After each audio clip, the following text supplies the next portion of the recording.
Food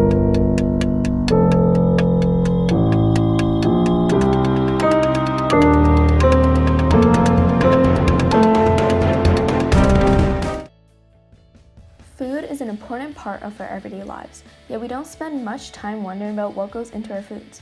Unfortunately, in the massive food industry, almost every single farm uses intensive farming, a process that is extremely harmful since it causes environmental, social, and health problems.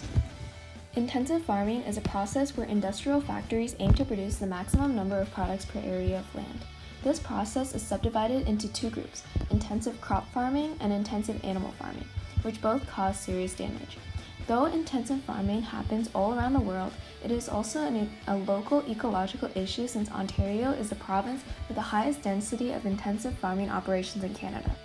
Intensive crop farming is the use of chemicals on agriculture to maximize the amount of grown crops in an area. This involves the use of enhancements such as pesticides, chemical fertilizers, phytosanitary products, and genetic engineering. The most harmful of these are pesticides.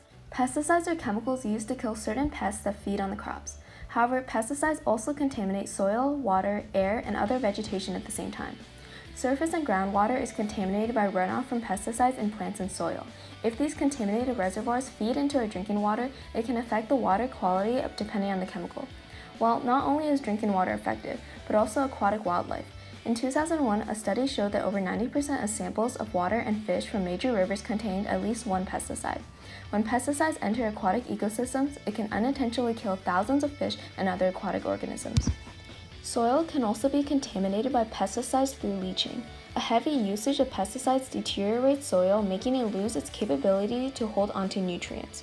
For example, chemicals and herbicides such as oryzalin and trifluralin are toxic and reduce the fungal spores of mycorrhizal fungi, a fungus that helps many plants absorb nutrients.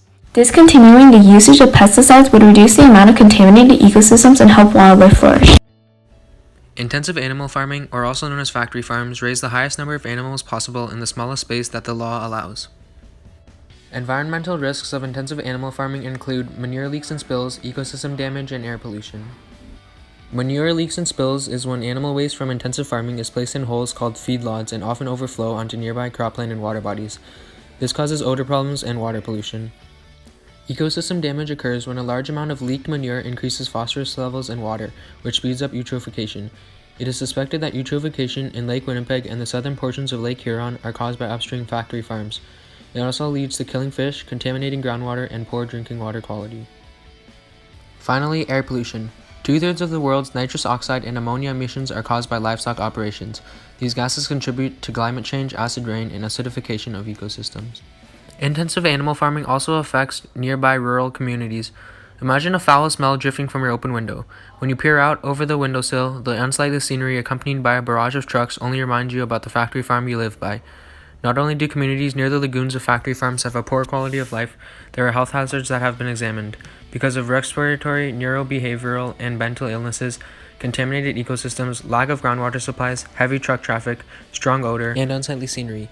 Because of these reasons, the property value in communities near factory farms are low.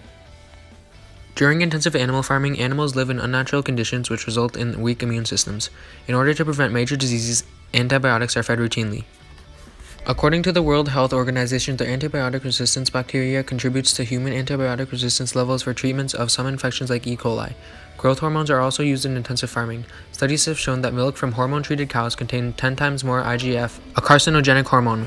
In fact, there are about 11 to 13 million causes of illnesses caused by food each year. Natural conditions also affect animal welfare. Oftentimes, in intensive farming, animals try to fight back and resist.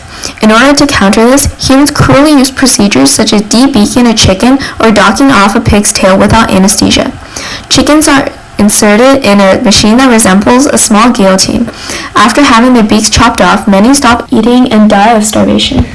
Another component of intensive farming that threatens animal welfare are gestation crates. There are 1.5 million cells in Canada, and most are confined in these crates where they cannot turn around, never see direct sunlight, and have to eat, sleep, urinate, and defecate. The pregnant cells are to give birth to piglets until they are considered useless and are slaughtered. They display neurotic behaviors such as rocking back and forth. Now presenting our campaign. Our organization is called the Canadian Agricultural Association. Our campaign is going to be promoting extensive farming or organic farming. It is an environmentally friendly and controlled way of farming. It includes organic certification, and it involves reducing or avoiding the use of pesticides, never using artificial herbicides or fertilizers, no hormone injections, or the use of non-therapeutic antibiotics, following socially responsible standards of animal welfare. You can help support us by buying extensive farming products and sharing the word in your community about intensive versus extensive farming. You can contact us by calling 519-999-9999 or faxing 519-999-9999 or emailing canadianagriculture@gmail.com.